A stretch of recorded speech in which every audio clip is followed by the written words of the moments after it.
إن الحمد لله نحمده ونستعينه ونستغفره ونعوذ بالله من شرور أنفسنا ومن سيئات أعمالنا من يهده الله فلا مضل له ومن يضلله فلا هادي له وأشهد أن لا إله إلا الله وحده لا شريك له وأشهد أن محمدا عبده ورسوله أما بعد يا أيها الناس اتقوا ربكم الذي خلقكم من نفس واحدة وخلق منها زوجها وبث منهما رجالا كثيرا ونساء واتقوا الله الذي تساءلون به والأرحام إن الله كان عليكم رقيبا يا أيها الذين آمنوا اتقوا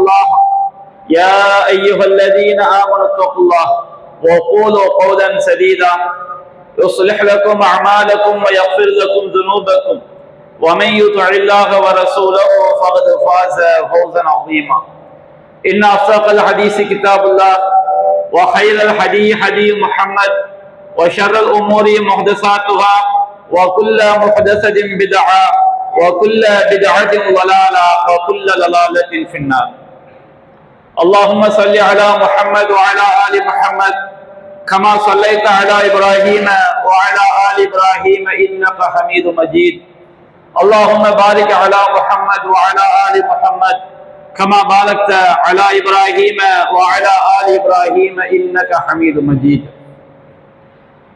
அளவிலா அருளாளனும் நிகரிலா பேரன்புடையவனுமாகிய எல்லாம் வல்ல அல்லாஹுவின் திருப்பெயரால் ஆரம்பம் செய்கின்றேன். அன்பிற்குரிய பெரியோர்களே, தாய்மார்களே, சகோதர சகோதரிகளே, அல்லாஹ் ரப்புல் ஆலமீன் திருமறை குர்ஆனில் கூறுகின்றான், வஅபுதுல்லாஹ வலா துஷ்ரிகு பிஹி ஷைஆ வபில் வாலிதைனி இஹ்சானா. அல்லாஹ் கூறுகின்றான், நீங்கள் அல்லாஹ்விற்கு எந்த ஒன்றையும் இணை வைக்காமல் அல்லாஹ்வை வணங்குங்கள். வபில் வாலிதைனி இஹ்சானா, பெற்றோர்களுக்கு, தாய்க்கும் தந்தைக்கும் நீங்கள் நல்லுபகாரம் செய்யுங்கள் என்று அல்லாஹ் குறிப்பிடுகின்றார். அதே போன்று அல்லாஹ் ரப்பல் ஆலமீன் சூரத்துல் லுக்மான் அத்தியாயத்திலே 14வது வசனத்தில் கூறுகின்றான், அனிஷ்குர்லி வலி வாலிதைக், நீ எனக்கும் நன்றி செலுத்து, உன்னுடைய பெற்றோருக்கும் நீ நன்றி செலுத்து என்று அல்லாஹ் கூறுகின்றான். பெரும்பாலும் நம்முடைய பெற்றோர்கள் உயிரோடு வாழக்கூடிய காலகட்டத்திலே அவர்களுக்கு எவ்வாறு மார்க்கம் பணிவிடை செய்ய சொல்கிறது என்பது தொடர்பான பல்வேறு திருமறை வசனங்களையும் நபி மொழிகளையும் நாம் அறிந்திருப்போம். அதை பேணி நடக்கக்கூடியவர்களுக்கு அல்லாஹ் ரப்புல் ஆலமீன் மறுமையில் சொர்க்கத்தை பரிசாக அல்லாஹ் கொடுக்கின்றான். அதுபோன்று நம்முடைய மார்க்கம் இன்னொரு அம்சத்தையும் நமக்கு வழிகாட்டுகிறது, வலியுறுத்துகிறது. அது என்ன அம்சம் என்னவென்று சொன்னால், நம்முடைய பெற்றோர்கள் மரணித்த பிறகும் அவர்களுக்கு நாம் செய்ய வேண்டிய பணிவிடைகள். நம்முடைய பெற்றோர்கள் உயிரோடு இருக்கும் பொழுது அவர்களுக்கு நாம் உணவளிக்கலாம், உடை கொடுக்கலாம், அவர்களை அன்போடு பாசத்தோடு பராமரிக்கலாம். அவர்கள் மரணித்த பிறகு நாம் அவர்களுக்கு எவ்வாறு பணிவிடை செய்வது என்கின்ற கேள்வி நமக்கு ஏற்படலாம். ஆனா நம்முடைய மார்க்கம் மரணித்த பிறகும் நாம் நம்முடைய பெற்றோர்களுக்கு செய்ய வேண்டிய பணிவிடைகளை நமக்கு வலியுறுத்தி சொல்லி காட்டுகிறது. அவற்றை நான் 2 பாகங்களாக பிரிக்கின்றேன். இன்றைய உரையில் ஒரு விஷயத்தையும் இன்ஷா அல்லாஹ் இன்னொரு ஜும்மாவில் மற்றொரு பகுதியையும் நாம் பார்ப்போம். நம்முடைய பெற்றோர்கள் மரணித்த பிறகு நாம் அவர்களுக்கு செய்ய வேண்டிய பணிவிடைகளிலேயே, பாக்கியங்களிலேயே, நன்மைகளிலேயே மிக முக்கியமான ஒரு விஷயம் என்னவென்று சொன்னால், மரணித்த பெற்றோர்களுக்காக நாம் ஜனாசா தொழுகை நடத்துவது. இதில் அதிகமான முஸ்லிம்கள் போதுமான மார்க்க ஆதாரங்களை நாம் தெரிந்து கொள்ளாமல் இருக்கின்றோம்.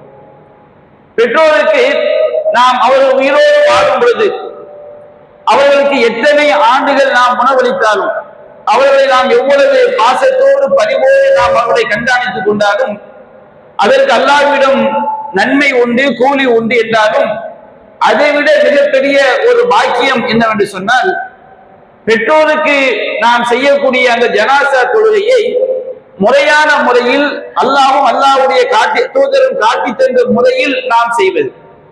நபிகள் நாயகம் ஸல்லல்லாஹு அலைஹி வஸல்லம் சொன்னார்கள், சஹீஹ் முஸ்லிமிலே 1730வது செய்தியாக பதிவு செய்யப்பட்டிருக்கிறது. இப்னு அப்பாஸ் ரலியல்லாஹு அன்ஹுடைய மகன் ஒருவர் மரணித்து விடுகின்றார். மரணித்த பிறகு இப்னு அப்பாஸ் ரலியல்லாஹு அன்ஹு அவர்கள் அந்த ஜனாசாவிற்காக 40 நபர்கள் சேர்ந்து விட்டார்களா என்று அவர்கள் பார்த்து கொண்டே இருக்கிறார்கள். ஜனாசா தொழுகை தாமதப்படுத்துகிறார்கள். அப்ப 40 நபர்கள் சேர்ந்து விட்ட பிறகு அவர்கள் அந்த ஜனாசாவிற்கு வந்து தொழுகை நடத்திவிட்டு நபிகள் நாயகம் ஸல்லல்லாஹு அலைஹி வஸல்லம் அவர்கள் சொன்ன ஒரு குறிப்பிட்ட நபிமொழியை சொல்லி காட்டுகிறார்கள். நபிகள் நாயகம் ஸல்லல்லாஹு அலைஹி வஸல்லம் சொன்னார்கள், மாமின் ரஜுலின் முஸ்லிமின் யமுத், ஒரு முஸ்லிமான ஒரு அடியான் மரணித்து فيقوم على جنازته 40 رجلا لا يشركون بالله شيئا, அவருடைய ஜனாசாவிலே அல்லாஹ்விற்கு இணை வைக்காத 40 நபர்கள், அல்லாஹ்வுடைய பார்வையில் அல்லாஹ்விற்கு இணை வைக்காத 40 நபர்கள் அந்த ஜனாசாவிற்கு நின்று தொழுகை நடத்தினால் இல்லா ஷஃபாஹுமுல்லாஹு ஃபீஹி, அவருடைய விஷயத்திலே அந்த ஜனாசா தொழுகையில் ஈடுபட்ட இணை வைக்காதவர்கள் செய்த அந்த பரிந்துரையை துஆவை அல்லாஹ் கண்டிப்பாக ஏற்றுக்கொள்கிறார்.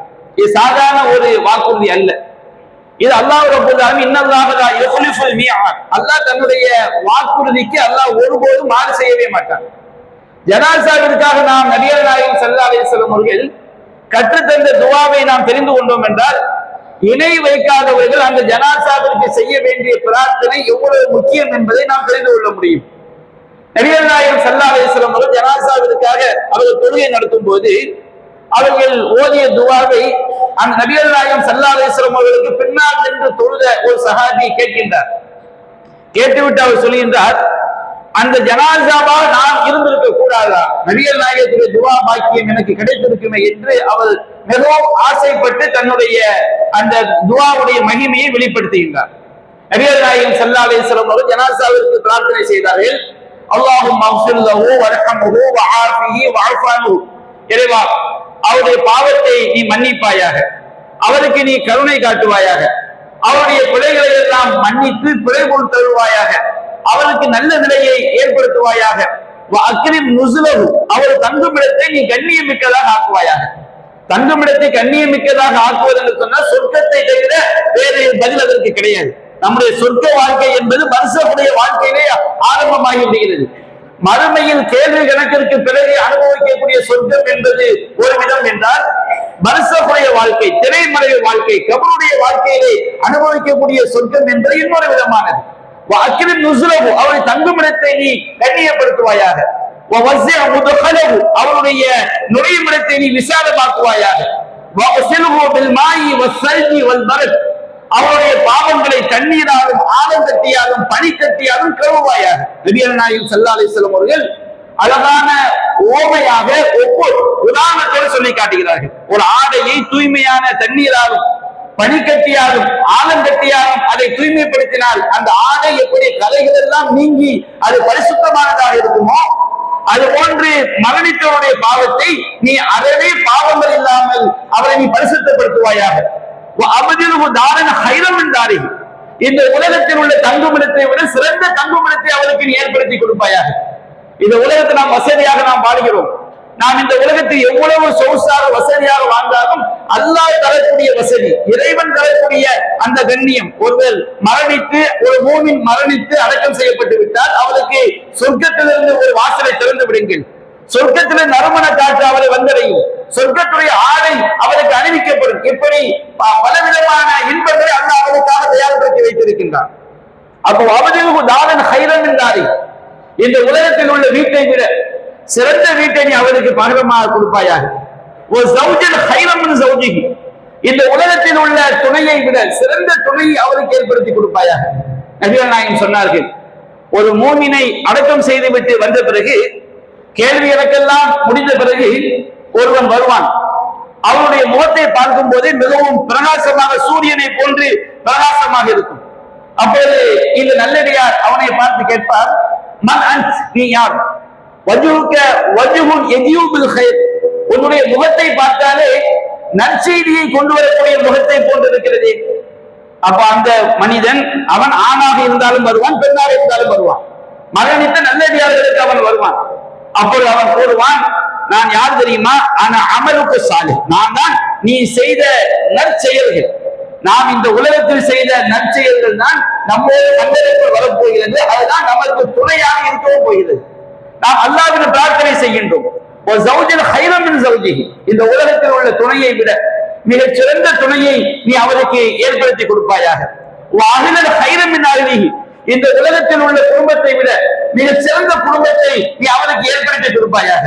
ஒருவர் மரணித்து விட்டார்னு சொன்னால், அல்லாஹ் நாடினால் அந்த நல்லடியார் சொர்க்கவாதியாக ஆகிவிட்டால் தன்னுடைய குடும்பத்தில் அனைவரையும் அங்கே அவர் சந்திக்கின்றார்.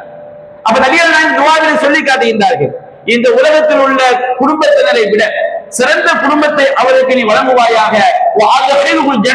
அவரை சொர்க்கத்தில் நுழைய செய்வாயாக. கபருடைய வேதனையிலிருந்தும் நரகத்துடைய வேதனையிலிருந்தும் அவரை நீ பாதுகாப்பாயாக. இது அவ்வளவு அற்புதமான துவா. அல்லாஹ் ரப்பல் ஆலமீன் இந்த துவாவை மரணித்தவருக்காக யார் செய்தால் ஏற்றுக்கொள்வான்? இணை வைக்காதவர்கள் மரணித்தவருக்காக இந்த பிரார்த்தனையை செய்யும் பொழுது அல்லாஹ் கண்டிப்பாக ஏற்றுக்கொள்கிறான். அப்ப நம்முடைய பெற்றோர்கள் நாம் அவர்கள் நன்றாக நேசிக்கிறோம், அவர்களுக்கு துன்பம் என்றால் நம்முடைய கண்ணீர் வடிக்கிறது, அவர்களுக்கு நோய் என்றால் நாம் கோடிகளையும் லட்சங்களையும் செலவு செய்கின்றோம். அப்படிப்பட்ட நம்முடைய பெற்றோர்கள் அவர்கள் மரணித்த பிறகு அவர்களுக்கு கிடைக்க வேண்டிய சரியான முறையான பாக்கியத்தை ஜனாஸா கொள்கையை நாம் முறையாக நடத்தினோமா என்பதை நாம் சற்றே சிந்திய கடமைப்பட்டிருக்கிறோம். அன்பிற்குரிய சகோதரர்களே, நம்முடைய இஸ்லாமிய சமுதாயத்துல நபிகள் நாயகம் ஸல்லல்லாஹு அலைஹி வஸல்லம் அவர்கள் மரணித்து சில நூற்றாண்டுகளுக்கு பிறகு முஸ்லிம்களுக்கு மத்தியிலே அல் பித்அத்துல் முகஃபிரா, இஸ்லாத்தை விட்டு வெளியேற்றக்கூடிய ஏராளமான புதுமைகள் நூதனங்கள் உள்ளே நுழைந்து விட்டது. அதிகமான முஸ்லிம்கள் இஸ்லாத்தை விட்டு வெளியேற்றக்கூடிய அந்த பித்அத்திலே மூழ்கி திளைக்கிறார்கள். அவர்கள் முஸ்லிம்கள் என்று இருக்கிறார்கள், ஆனால் எவையெல்லாம் இஸ்லாத்தை விட்டு வெளியேற்றுமோ அந்த காரியங்களை சர்வ சாதாரணமாக செய்து கொண்டிருக்கிறார்கள். பித்அத்தை இஸ்லாம் நாம் குர்ஆன் சொன்ன அடிப்படை இரண்டாக பிரிக்கலாம். ஒன்று என்ன? அது இஸ்லாத்தை விட்டு நம்மை வெளியேற்ற. ஒருவர் மரணித்து விட்டால் 7ஆம் பத்தியா 40ஆம் பத்தியா போடுறாங்க, இது பாவம். இதற்கு அல்லாஹ்விடம் கடுமையான தண்டனை இருக்கிறது. நபிகள் நாயகம் சொல்லாத ஒன்றை செய்தால் அல்லாஹ்விடம் ஏற்றுக்கொள்ளப்படாது என்றாலும் இந்த செயல் இஸ்லாத்தை விட்டு வெளியேற்றாது. ஆனால் இன்றைக்கு முஸ்லிம் எடுத்துக்கொள்ளுங்கள், முஸ்லிம்களிலேயே கபர் வாழ்க்கையை ஒருவர் மறுத்தார். கபர் வாழ்க்கை என்று ஒன்று இருக்கு, அதை ஒருவர் மறுக்கிறார். அல்லாஹ் முஸ்லிமாக இருந்து கொண்டு அல்லாஹ்வை ஒருவர் மறுக்கிறார். முஸ்லிமாக இருந்து கொண்டு ஜின்னை ஒருவன் மறுக்கிறான். அது முஸ்லிமாக இருந்து கொண்டு இறந்தவர் அல்லாஹ்வை போன்று செவியேற்பார், இறந்தவர் அல்லாஹ்வை போன்று பார்ப்பார், இறந்தவர் அல்லாஹ்வை போன்று அறிவார். மரணித்தவர் நம்முடைய தேவைகளை நாம் கேட்கலாம், மரணித்தவரிடம் நாம் முறையிடலாம். இது போன்ற நம்பிக்கைகள் ஒருவரிடம் இருந்தார். மறைவான விஷயங்களை எல்லாம் அறியக்கூடிய அல்லாஹ் ரப்பல் ஆலமீன், இது தௌஹீதுடைய அடிப்படை. இதை ஏற்றுக்கொள்ளாதவன் உண்மையிலேயே ஒரு முஸ்லிமாக இருக்க முடியாது. எல்லா பாவங்களையும் மன்னிக்கக்கூடிய அல்லாஹ் ரப்பல் ஆலமீன், நம்முடைய பிரார்த்தனைக்கு தகுதியானவன் அல்லாஹ் ரப்பல் ஆலமீன். ஆனால் நம்முடைய முஸ்லிம்களில் இந்த தௌஹீதை சரியாக விளங்கியவர்களாகத்தான் எல்லா முஸ்லிம்களும் இருக்கிறார்களா? நாம் ஜனாஸாவை யாரிடம் கொண்டு ஒப்படைக்கிறோமோ அவர்கள் இது போன்ற இஸ்லாத்தை விட்டு வெளியேற்றக்கூடிய அந்த பித்அக்களில் அவர்கள் ஊறி திளைத்தவர்களாக அதன் பக்கம் மக்களை அழைக்கக்கூடியவர்களாக இருந்தால் எப்படி அவர்கள் நடக்கக்கூடிய தொழுகை எப்படி ஏற்றுக்கொள்ளப்படும்? நம்முடைய பெற்றோருக்கு நாம் செய்யக்கூடிய ஒரு மிகச்சிறந்த பணிபுரியாக ஆகுமா? அன்பிற்குரிய சகோதரர்களே, நாம் பள்ளிவாசல் நிர்வாகம் என்று சொல்கிறோமே, இந்த பள்ளிவாசல் நிர்வாகம் என்பது பள்ளிவாசலுக்கு பெயிண்ட் அடிக்கிறது, ஃபேன் போடுறது, லைட் போடுறது மட்டும் கிடையாது. பள்ளிக்கு தொழ வரக்கூடிய ஒவ்வொருவருமே பள்ளியை நிர்வகிப்பவர்கள் தான்.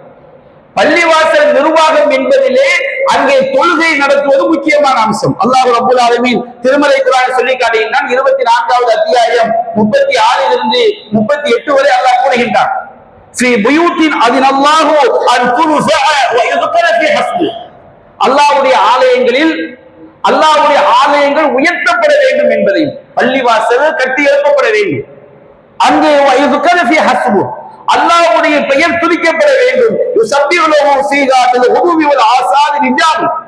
அந்த ஆலயங்களிலே காலையிலும் மாலையிலும் சில மனிதர்கள் அல்லாஹ்வை துதித்துக் கொண்டே இருப்பார்கள்.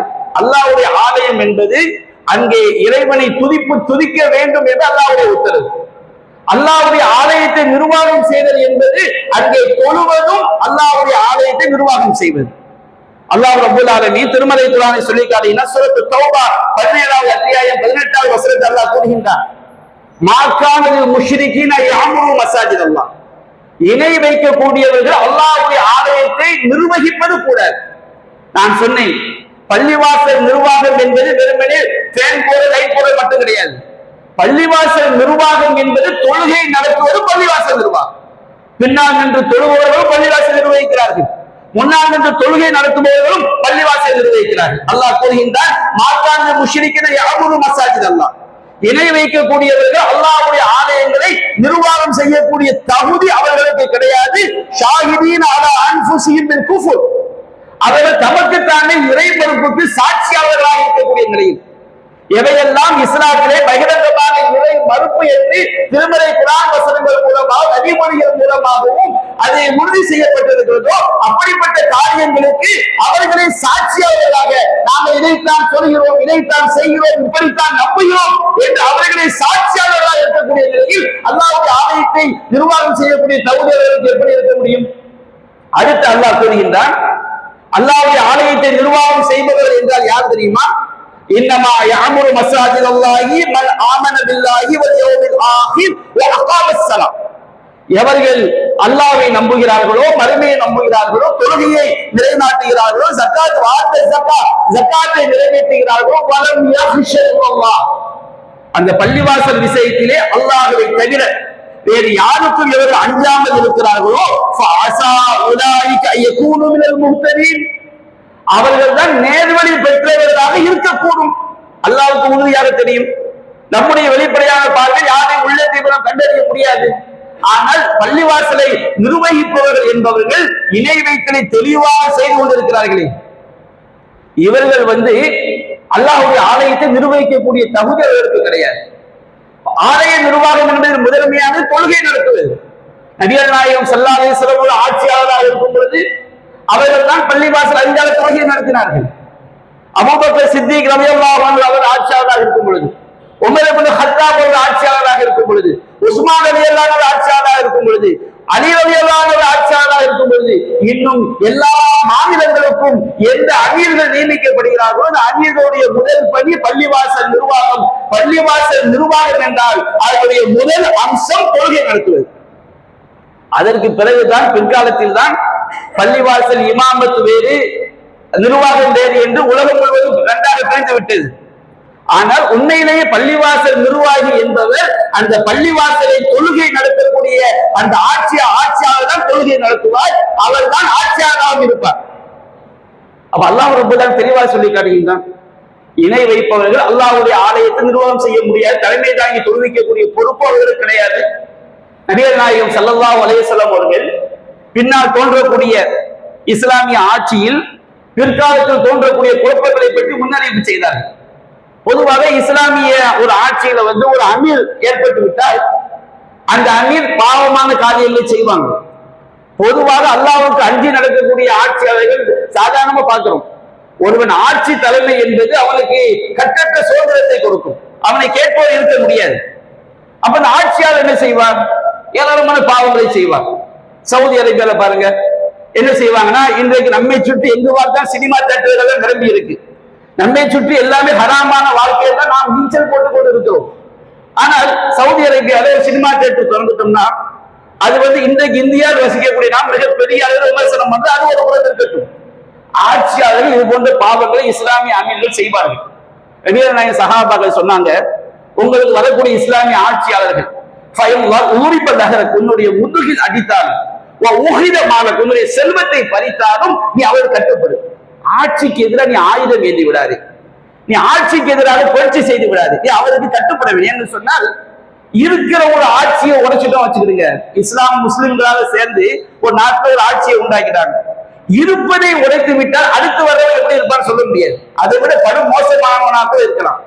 நபிகள் நாயகம் ஸல்லல்லாஹு அலைஹி வஸல்லம் சொன்னாங்க, அந்த ஆட்சியாளர் என்ன செய்வாங்களாம், தொழுகை அதற்குரிய நேரத்தை விட்டும் சாகரிப்பார்கள். முதல் தொழுகையை கொண்டு போய் அசர் ஒத்துல தொழுவான், அசர் தொழுகையை கொண்டு போய் மகரிப் ஒத்துல தொழுவான். அப்ப சஹாபாக்களுக்கு அல்லாஹ் தெரியும், அந்த மாதிரி ஒரு காலம் வந்தால் நாங்கள் என்ன செய்ய வேண்டும்? அப்ப நபிகள் நாயகம், நீ சரியான நேரத்தை நீ தொழுது கொள், அவன் ஒவ்வொரு நேரத்தில் தொழுகையை கொண்டு போய் அசல தொலை வைக்கிறானா அவங்க சேர்ந்து தொழுவிக்க உனக்கு 2 கூலி கிடைக்கும். ஆனால் நீ அவனுக்கு எதிராக போட்டி செய்து விடாதே. அப்ப சஹாபாக்கள் கேட்டாங்க, எப்போ நாங்க அந்த ஆட்சியை ஒரு இஸ்லாமிய ஆட்சியாளருக்கு எதிராக எப்போது புரட்சி செய்ய வேண்டும் ஒரு இஸ்லாமிய ஆட்சியை வசிக்கும் பொழுது?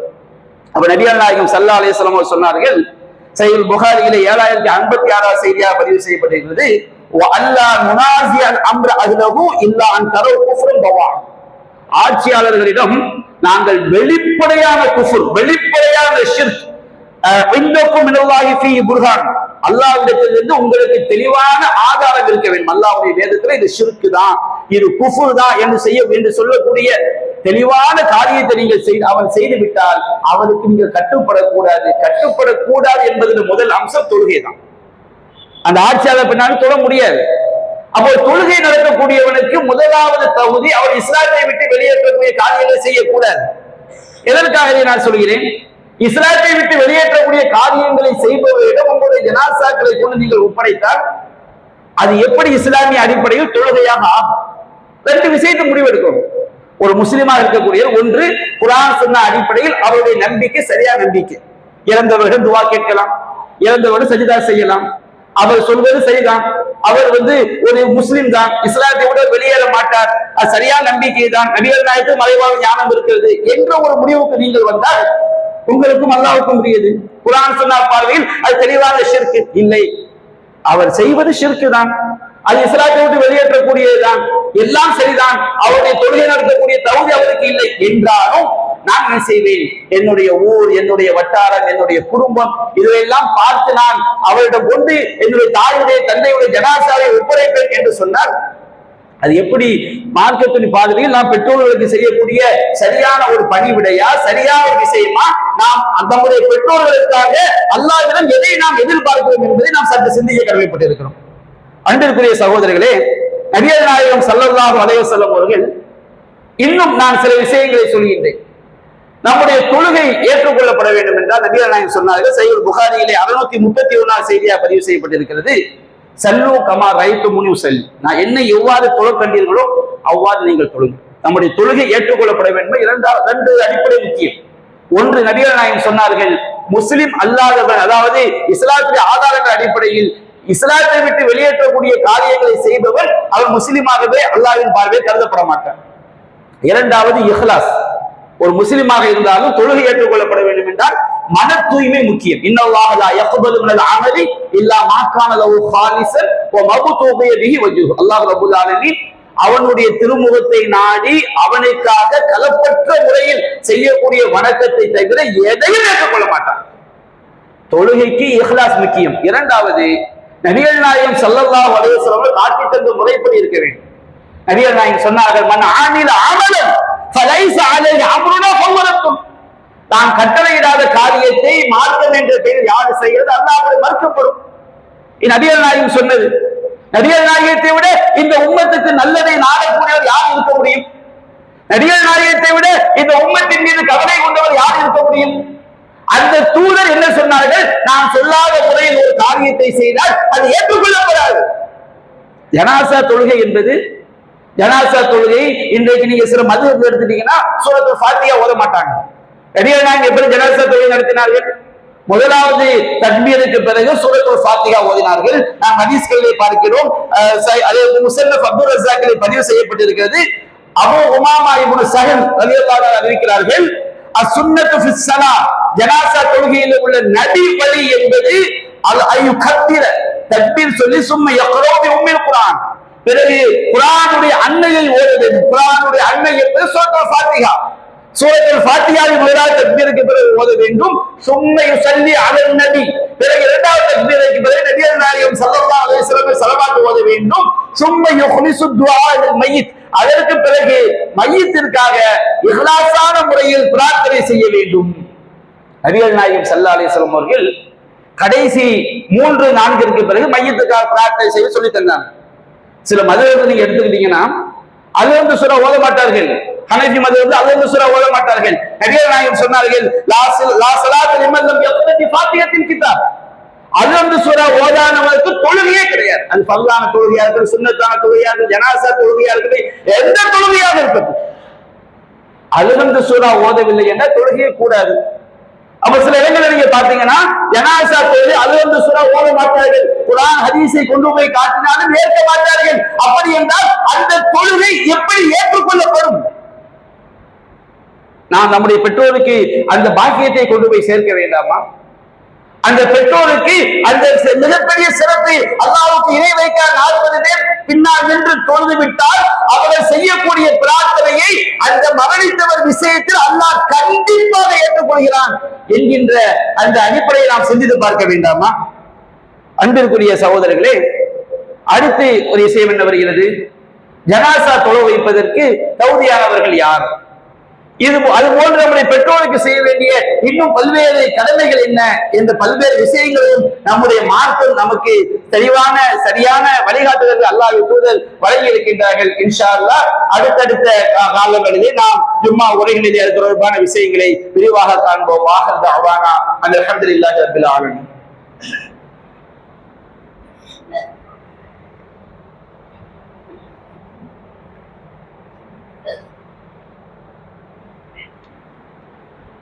الحمد لله رب العالمين نحمده ونستعينه ونستغفره ونعوذ بالله من شرور انفسنا ومن سيئات اعمالنا من يهده الله فلا مضل له ومن يضلل فلا هادي له واشهد ان لا اله الا الله وحده لا شريك له واشهد ان محمدا عبده ورسوله اما بعد.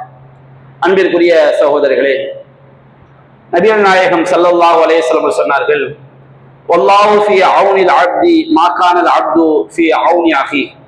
ஒரு அடியான் தன்னுடைய சகோதரனுக்கு உதவி செய்யும் காலமெல்லாம் அல்லாஹ் ரப்பல் ஆலமீன் அடியானுக்கு அல்லாஹ் உதவி செய்கின்றான். அதே போன்று அல்லாஹ் சொன்னார்கள், மன் நஃபஸ முஸ்லிமின் குர்பத மின் குர்பாத்தி அஹ்லி துன்யா.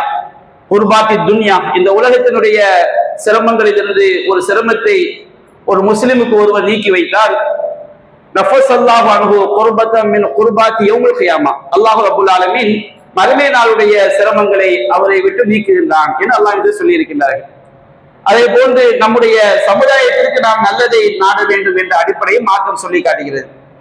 இன்றைக்கு நமக்கு நம்முடைய நாட்டிலே மிக முக்கியமான ஒரு காலகட்டம் என்னவென்று சொன்னால், எஸ்ஐஆர் என்ற பெயரிலே ஸ்பெஷல் இன்டென்சிவ் ரிவிஷன், அதாவது சிறப்பு தீவிர திருத்தம் என்ற பெயரில் வாக்காளர் பதிவை அரசாங்கம், அதாவது மத்திய அரசாங்கம், தேர்தல் ஆணையம் கணக்கீடு செய்கிறது.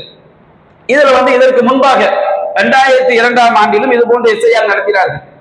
அப்பொழுது அரசாங்க அதிகாரிகள் வருவார்கள், தேர்தல் அரசாங்கத்தை நியமிக்கக்கூடிய அதிகாரிகள் வருவாங்க, பள்ளிக்கூட சார்பாளர்கள், சத்துணவு அந்த ஊழியர்கள், நகராட்சி ஊழியர்கள், இவங்க எல்லாம் உங்க ஊர்ல எத்தனை பேர் இருக்கிறாங்க, வயசு என்ன, எத்தனை பேர் மௌத்தாயிட்டாங்க, இந்த கணக்கு எழுதி அவங்க கொண்டு போய் என்ன செஞ்சிருவாங்க, பதிவு ஒப்படைச்சிருவாங்க. இப்பொழுது அப்படி அல்ல. தேர்தல் ஆணையம் என்ன செய்கிறது, அந்த வாக்காளருடைய பெயர்கள், அவருடைய முகவரி, அவருடைய புகைப்படம் எல்லாவற்றையும் மேலே கொடுத்து விட்டு அவர்கள் ஒரு கணக்கெடுப்பை நடத்துகிறார்கள்.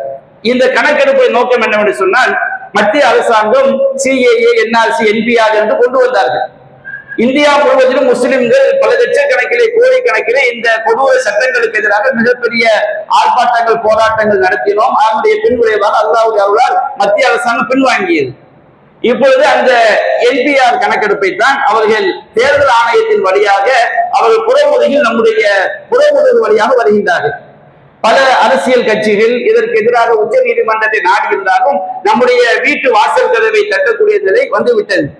அப்ப இந்த எஸ்ஐஆர் படிவத்துல கேட்கக்கூடிய விஷயங்களை நாம் சரியாக பூர்த்தி செய்ய வேண்டும். முதல் 2 ஃபார்ம் தான் தர்றாங்க. ஒரு ஃபார்ம் நமக்கு, இன்னொரு ஃபார்ம் நம்ம கையெழுத்து போட்டு தேர்தல் அதிகாரி கொடுத்துருவோம். அப்ப நம்முடைய ஃபார்மை நீங்க ஃபுல்லப் பண்ண பிறகு அதை ஒரு போட்டோ எடுத்து வைத்துக் கொள்ளுங்கள். ஏன்னு சொன்னா நாளைக்கு அதிகாரி சொல்லுவாங்க, நீங்க உங்களுடைய படிவத்துல முழுமையான தகவல்களை கொடுக்கவில்லை என்று சொல்லும் பொழுது அந்த போட்டோ தான் நமக்கு என்னது ஆதாரம். அதை பத்திரமாக நாம் என்ன செய்ய வேண்டும், வைத்துக் கொள்ள வேண்டும். அதே போல இந்த ஃபார்மை நீங்க நிரப்புவதற்கு முன்பாக ஒரு ஜெராக்ஸ் எடுத்து அந்த ஜெராக்ஸ்ல நீங்க சரியாக ஃபில்லப் பண்ணி எல்லாமே சரியாக இருக்கிறதா என்று படித்தவர்கள்ட்ட, தெரிந்தவர்கள்ட்ட, ஆசிரியர்மார்கள், அதே போன்று நன்றாக படித்தவர்கள், தெரிந்தவர்கள், அவங்கள்ட்ட 1க்கு 2 முறை உறுதிப்படுத்தி விட்டு அந்த ஃபார்ம் என்ன செய்ய, நீங்க படிவத்தை கொடுங்க. இதுல உங்களுக்கு பிறந்த தேதி கேட்டிருக்கிறாங்க. ஆதார் அட்டையில் உள்ள மாதிரி பிறந்த தேதியை பதிவு செய்ய வேண்டும். அது போன்று ஆதார் எண் குறிப்பிட வேண்டும். நீங்க உங்க ஓட்டர் ஐடிக்கு என்ன செல் நம்பர் கொடுத்திருக்கிறீங்களோ அந்த செல் நம்பரை நீங்க என்ன செய்ய வேண்டும், பதிவு செய்ய வேண்டும். அதே போன்று தந்தையுடைய பெயர் கேட்டிருக்கிறார்கள். ஓட்டர் ஐடியில தந்தையுடைய பெயர் எப்படி இருக்குதோ அதே மாதிரி சரியான செய்யுங்கள், நீங்கள் எழுதி கொள்ளுங்கள். அதே போல் தந்தையுடைய ஓட்டர் ஐடி நம்பர் இப்போ உள்ள 2025 உள்ள மேல உள்ள காலம் எல்லாமே 2025 உள்ளது. தந்தையினுடைய ஓட்டர் ஐடி நம்பர், அது தாயாருடைய பெயர், தாயாருடைய ஓட்டர் ஐடி நம்பர் 2025 இப்போ உள்ள என்ன கரண்ட்ல இருக்குதோ அந்த ஓட்டர் ஐடி, அதாவது நம்ம அரசாங்கம் தரக்கூடிய புதுசு. இப்போ நம்ம என்ன வீட்டுல வச்சிருக்கிறோமோ அந்த ஓட்டர் ஐடி நம்பர் செய்ய வேண்டும், நிரப்ப வேண்டும். அதுபோன்று கணவராக இருந்தால் துணைவரின் பெயர், மனைவியுடைய பெயரை எழுத வேண்டும், மனைவியுடைய ஓட்டர் ஐடி. மனைவியாக இருந்தால் கணவருடைய பெயர், கணவருடைய ஓட்டர் ஐடி நம்பரை செய்ய வேண்டும், குறிப்பிட வேண்டும். அதற்கு பிறகு 2 காலம் கொடுத்திருக்காங்க. நம்ம ஃபார்ம் இப்படி வச்சிருந்தோம்னா இடதுபுறம் ஒரு காலம், வலதுபுறம் ஒரு காலம். இதுதான் ரொம்ப சிக்கலான விஷயம். இது என்னன்னு சொன்னோம்னா 2002ஆம் ஆண்டு அந்த SIR நடத்தும் பொழுது நம்முடைய வாப்பமாக எல்லாமே அவங்க பேரை பதிவு பண்ணி வச்சிருக்கிறாங்க. 2002ஆம் ஆண்டு நமக்கு 18 வயசு ஆகியிருந்தா நம்ம பேர் அந்த வாக்காளர் ஜாபிதாவும் இருக்கும், சிலருக்கு விடுபட்டும் இருக்கலாம். இப்ப அந்த 2002 நம்ம பேர் இருந்துச்சுன்னு சொன்னோம்னா 2002 நம்ம திருநெல்வேலி மாவட்டத்துக்கு திருநெல்வேலி என்றுதான் நாம் குறிப்பிட வேண்டும். இப்ப நம்ம தென்காசி மாவட்டம் பிரிச்சுட்டாங்க. 2002 நம்ம திருநெல்வேலி மாவட்டம். அப்ப அதுல கேட்ட வாக்காளரின் பெயர் 2002 அந்த ஓட்டர் லிஸ்ட்ல ஜாபிதாவில நம்ம பேரை என்ன செய்ய வேண்டும், அந்த கொடுக்க வேண்டும். 2002 அந்த ஜாபிதாவில நமக்கு என்ன வாக்காளர் அடையாள அட்டை எண்ணி இருக்கிறது அதை நாம் அது கீழே குறிப்பிட வேண்டும். அடுத்து உறவினரின் பெயர் என்று சொன்னால் 2002 அந்த வாக்காளர் ஜாபிதாவில இப்ப என் பேர் அப்துல் நாசிர்னா என் தகப்பனார் பெயர் முகமது யூசுப் இருக்கும். அப்ப அந்த உறவினரின் பெயர் என்பது தகப்பனாருடைய பெயரை குறிப்பிட வேண்டும். உறவு முறை, என்னுடைய தகப்பனார் எனக்கு தந்தை, அப்ப தந்தை என்பதை குறிப்பிட வேண்டும். மாவட்டம் திருநெல்வேலி. நாம அந்த நேரத்தில் திருநெல்வேலி மாவட்டமா இருந்தோம். திருநெல்வேலி மாவட்டம், மாநிலம் தமிழ்நாடு, சட்டமன்ற தொகுதியின் பெயர் கடையநல்லூர். அந்த உங்களுடைய 2002 ஓட்டர் லிஸ்ட் நம்ம முஸ்லீம் பகுதிக்கு எல்லாமே பரவலா மக்கள்கிட்ட அது PDF பரவி இருக்குது. நீங்க எந்த தெரு என்பதை 2002 நீங்க எந்த முகவரியில் வசித்தீங்க என்பதை குறிப்பிட்டால் அந்த PDF உங்களுக்கு என்ன செஞ்சிருவாங்க, தந்துருவாங்க. அதுல அந்த PDF உடைய முதல் பக்கத்துல பாகம் எண் அப்படின்னு இருக்கும். அந்த பாகம் என்ன இந்த கட்டத்தில் குறிப்பிட வேண்டும். அந்த PDFல உங்க பேரு எத்தனாவது நம்பரா இருக்குதோ அதை வரிசை எண்ணாக என்ன செய்ய வேண்டும், குறிப்பிட வேண்டும். சட்டமன்ற தொகுதியின் எண் கேட்டிருக்காங்க. அந்த PDFல முதல் பக்கத்துல சட்டமன்ற தொகுதியோட எண் கொடுத்திருப்பாங்க, அதை நாம் எழுதி கொள்ள வேண்டும். இதை நாம் பூர்த்தி செய்த பிறகு இப்ப 2002ஆம் ஆண்டு உங்களுடைய பெயர் அந்த ஓட்டர் லிஸ்ட்ல இல்ல, 2002 உள்ள ஓட்டர் லிஸ்ட்ல இல்லைன்னு சொன்னோம்னா 2000 உங்களுடைய தகப்பனார் பெயர், தாயார் பெயர் அந்த லிஸ்ட்ல இருக்கும். அது கணவருடைய பெயர் என்ன செய்யலாம், இருக்கலாம். அவங்களுக்குள்ளதை என்ன செய்ய எழுத வேண்டும். 2002 இப்ப உங்க தகப்பனார் பெயர், இப்ப என்னுடைய தகப்பனார் பெயர் முகமது யூசுப்னா முகமது யூசுப்.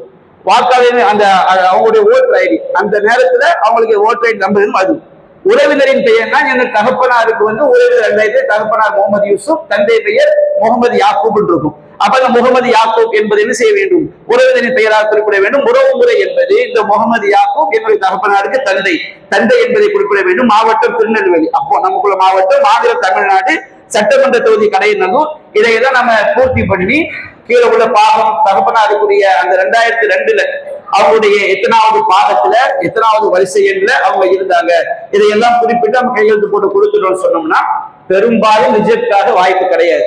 அரசாங்கம் அப்படிதான் சொல்லியிருக்கிறாங்க. சப்போஸ் அது இல்லை என்று சொன்னால் இந்த என்னுடைய பின்புறம் சில ஆவணங்கள் கேட்டிருக்காங்க, அதை உறுதிப்படுத்துவதற்காக செய்வாங்க, அந்த ஆவணங்களை கேட்பாங்க. அந்த அதிகாரி கேட்கும் பொழுது நம்முடைய பெரும்பாலும் நம்ம கிட்ட பாஸ்போர்ட் இருக்கும் அல்லது ஸ்கூல் சர்டிபிகேட் இருக்கும், அந்த ஆதார் அட்டையும் சில நிபந்தனைகள் உட்பட்டு ஏற்றுக்கொள்வாங்க. இன்னும் பல ஆவணங்கள் குறிப்பிட்டிருந்தா நம்மள்கிட்ட இருக்க வாய்ப்பு இல்லை. அரசாங்க வேலை பார்க்கக்கூடியவர்களுக்கு அதுவே போதுமானதா இருக்கும். அப்ப நமக்கு உள்ளது ஸ்கூல் சர்டிபிகேட், பாஸ்போர்ட். இது இல்லாத மக்களுக்கு நாம் என்ன செய்யணும்னா அரசாங்க அதிகாரிகள்கிட்ட போய் இவர் இந்தியர் தான் என்பதை நிரூபிக்கக்கூடிய சான்றுகளை வாங்கி நம்ம கொடுக்க வேண்டும். அப்ப இதுல என்ன பிரச்சனைன்னு சொன்னோம்னா அது 2002 விவரங்கள் எல்லா மக்களுக்கும் எடுக்க முடியாது. அப்ப தெரிந்த இளைஞர்கள், படித்த இளைஞர்கள் ரொம்ப ஈஸியான முறைதான் எப்படி அதை நாம சர்ச் செஞ்சு எடுக்கணும் என்பதை தெரிந்து கொண்டால் ஒவ்வொரு வட்டாரத்திலும் 5-10 பேர் தெரிஞ்சுக்கிட்டு வச்சுக்கிடுங்க. உங்க தெருக்களுக்கு நீங்க எல்லோருக்கும் அதை செய்யலாம், அந்த பாகம் என்ன எடுத்து இலகுவாக கொடுத்து விட முடியும். தெரியாத மக்கள், படிப்பறிவு இல்லாத மக்கள், எல்லா மக்களுக்கும் நாம் உதவியாக இருக்க வேண்டும். இது நம்மை மட்டும்தான் குறிவைக்கிறார்கள், வேற எங்கேயும் பதற்றம் கிடையாது. நீங்க அக்ரஹாரத்தை போய் பாத்தீங்கன்னா அவங்க மாதிரி ஜாலியா இருக்கிறாங்க. அவங்ககிட்ட போய் கேட்டாலே சொல்லிடுவாங்க, எங்கால் தான் மேல இருக்கிறோம், ஒன்றும் செய்ய மாட்டோம். பிரச்சனை நம்ம சமுதாயத்துக்கு மட்டும்தான். கண்கொத்தி பாம்பாக நம்மை மட்டும்தான் பார்க்கிறார்கள்.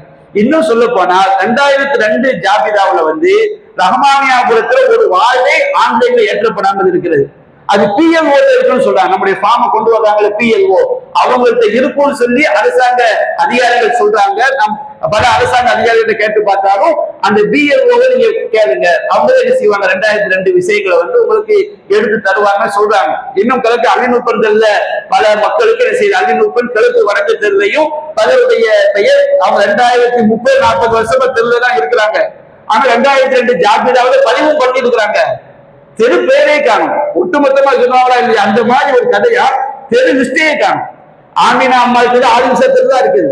ஆனா அல்லிநூப்பன் கிழக்கு தெரு, கிழக்கு வடக்கு தெரு, சோழசர் ஆளுங்க சொல்றாங்க எங்களுக்கு கந்தர் மஸ்தான் தெருவோட கலந்து இருக்குதுங்கிறாங்க. ஆனா சர்ச் பண்ணி பார்த்தா பலருக்கும் அவங்களுடைய பெயர் 2002 ஜாபிதாவில் அந்த தெருக்களை விடுபட்டிருக்கு. அப்ப அதற்கு என்ன செய்ய வேண்டும் என்பதை நம்ம சமுதாய பிரமுகர்கள், நான் இங்க தெரிந்த விஷயத்தை சொல்கிறேன், என்னை விட இந்த விஷயம் நன்கு தெரிஞ்சவங்க இந்த உரையை நீங்கள் கேட்டுக்கொண்டிருக்கிறீர்கள். அது போன்று இந்த ஃபார்மை ஃபில்அப் பண்றதுக்காக நம்முடைய ஜமாத்தின் சார்பாகவும் நாம் அதற்குண்டான வழிகாட்டுதலை கொடுக்கவிருக்கின்றோம். அது போன்று இன்னும் பல சகோதரர்கள் இந்த ஃபார்மை ஃபில்அப் பண்ணுவதற்குரிய வழிகாட்டுதல் முகாம் நடத்துறாங்க. நீங்க முறையாக இந்த முதல்ல நீங்க என்ன செய்யுங்க, ஜெராக்ஸ் எடுத்து அதனை நிரப்பிக் கொண்ட பிறகு திருமணம் செய்யுங்க, பிழை இல்லாமல் அதை அந்த ஒரிஜினல் ஃபார்ம்ல என்ன செய்யுங்க, நிரப்பிக் கொள்ளுங்கள். அது போன்று முறையாக உங்கள் வீடு வெளிநாட்டுல உள்ள எல்லாருக்கும் நீங்க செஞ்சிருங்க, அந்த ஃபார்மை வாங்கிருங்க. வெளிநாட்டுல உள்ளவருக்கு தந்தை கையெழுத்து போட்டு வாங்கிடணும். ஒரு அப்துல் கலாம் சொன்னோம்னா அவருடைய மகன் ஹுசைன் வெளிநாட்டில் இருப்பார், ஹுசைன் ஃபார்மு, ஹாலித் எல்லாரும் ஃபார்மையும் வாங்கி அப்துல் கலாம் கையெழுத்து போட்டு பிராக்கெட்ல தந்தையும் போட்டோம். அப்ப வெளிநாட்டுல உள்ளவங்களுக்கான அவங்க சில வாங்கிடுறாங்க. இந்த விஷயத்தில் சமுதாயத்துடைய இளைஞர்கள், படித்த பெண்கள், நம்ம சமுதாயத்தில் உள்ள ஆசிரியர்கள், அரசு அதிகாரிகள், அரசியல் கட்சி பிரமுகர்கள் எல்லோரும் ஒற்றுமையாக ஒட்டுமொத்தமாக செயல்பட்டு இதை நாம் நம்முடைய சமுதாயத்தில் உள்ள யாருக்கும் விடுபடாமல் நாம் அதற்கு வழிகாட்ட வேண்டும். நம்முடைய கடை நல்லூரை பொறுத்த வரைக்கும் பெரும்பாலும் பிரச்சனைகள் வருவதற்கு வாய்ப்பில்லை. இல்லாத மக்களையும் அவர்களை அந்த வாக்காளர் லிஸ்ட்ல கொண்டு போய் சேர்ப்பதற்கு என்ன செய்ய வேண்டும் என்கின்ற வழிமுறைகளை நாம் ஒட்டுமொத்தமாக ஈடுபட வேண்டும். அல்லாஹ் ரப்பல் ஆலமீன் நம்முடைய சமுதாயத்தை இம்மையிலும் மறுமையிலும் வெற்றி பெற்ற சமுதாயமாக ஆக்கி அருள் புரிவானாக. வாஹிரு தஅவானா அல்ஹம்துலில்லாஹி ரப்பில் ஆலமீன்.